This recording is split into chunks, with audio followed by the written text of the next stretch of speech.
అల్లూరి సీతారామరాజు జిల్లాలోని Paderu, Rampachodavaram, Araku valley assembly నియోజకవర్గంలో సోమవారం జరగనున్న సార్వత్రిక ఎన్నికల్లో 7,71,193 మంది ఓటర్లు తమ ఓటు హక్కును వినియోగించుకోనున్నారు.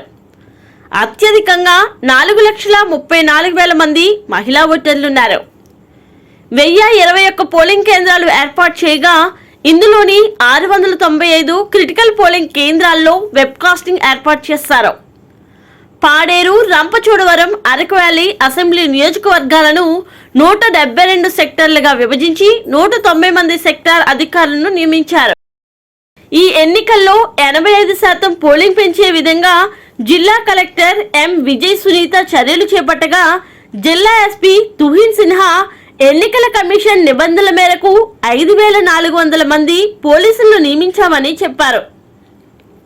ఇప్పటికే పలు పోలింగ్ కేంద్రాలను పోలింగ్ సామాగ్రి చేరుకోగా మధ్యాహ్నం కొద్దిసేపు వరుణుడు సిబ్బందిని భయాందోళనకు గురి చేశాడు.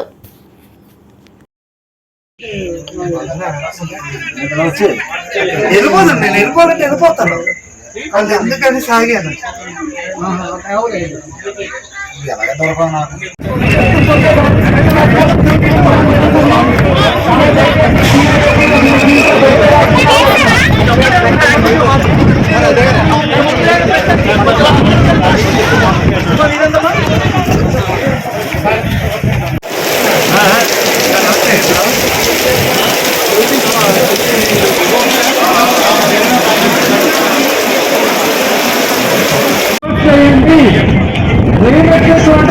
క్లోజ్ చేయండి. White flag